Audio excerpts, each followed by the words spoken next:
Electoral bond की पूरी जानकारी पाने के लिए पूरा विपक्ष बेचैन था। सब ये जानने के लिए परेशान थे कि आखिर बीजेपी को इतना चंदा कहां से मिल रहा है और देने वाले कौन हैं।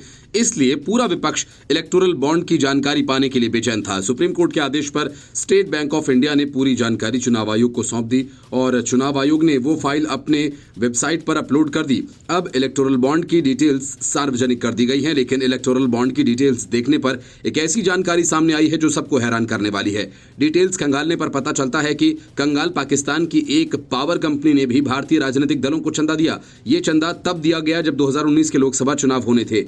ऐन चुनाव के पहले पाकिस्तानी कंपनी ने बीजेपी को तो चंदा दिया ही नहीं होगा। जाहिर है कि ये चंदा उस पार्टी को आया होगा जो भारत में पाकिस्तानी हितों की रक्षा करते हैं।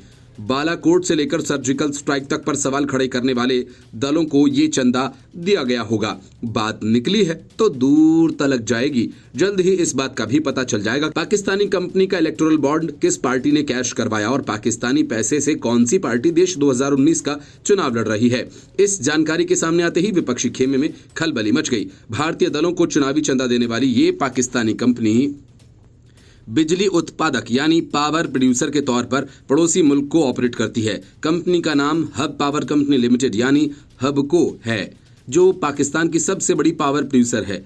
चुनाव आयोग के जरिए जो जानकारी अपलोड की गई है उसमें हब पावर का नाम सामने आ रहा है। इस पाकिस्तानी कंपनी ने 18 अप्रैल 2019 को करीब 95 लाख रुपए का चंदा राजनीतिक दलों को दिया है। जैसे ही इस बात का खुलासा होगा कि ये इलेक्टोरल बॉन्ड किस राजनीतिक पार्टी ने एनकैश करवाए हैं, वैसे ही इसको लेकर आने वाले दिनों में राजनीति भी देखने को मिलेगी। यहाँ गौर करने वाली बात यह है कि 2019 में चुनावी चंदा ऐसे समय पर दिया गया जब देश में लोकसभा चुनाव चल रहे थे।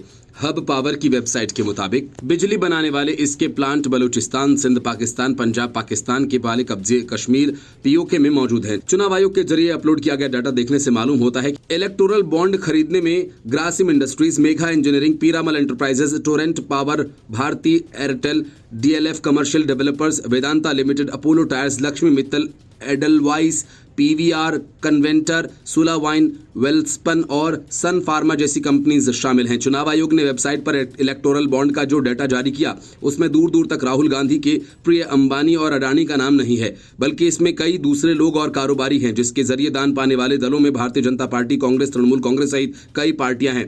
पहले मार्टिन लॉटरी एजेंसी लिमिटेड के नाम से पहचानी जाने वाली future gaming and hotel services इस लिस्ट में सबसे ऊपर है। साल 2022 में प्रवर्तन निदेशालय ने इसकी जांच भी की थी। इसने दो अलग अलग कंपनीज के जरिए 1350 करोड़ रुपए के इलेक्टोरल बॉन्ड खरीदे थे। लिस्ट में दूसरे स्थान पर मेगा इंजीनियरिंग और इंफ्रास्ट्रक्चर लिमिटेड का नाम है। इसने कुल 966 करोड़ रुपए के बॉन्ड खरीदे। तीसरे स्थान पर quick supply chain private limited, जिसने 410 करोड़ रुपए के इलेक्टोरल बॉन्ड खरीदे। चौथे पर 400 करोड़ रुपए के बॉन्ड खरीदने वाली वेदांता लिमिटेड और पांचवें स्थान पर हल्दिया एनर्जी लिमिटेड है, जिसने कंपनी ने 377 करोड़ रुपए के बॉन्ड खरीदे।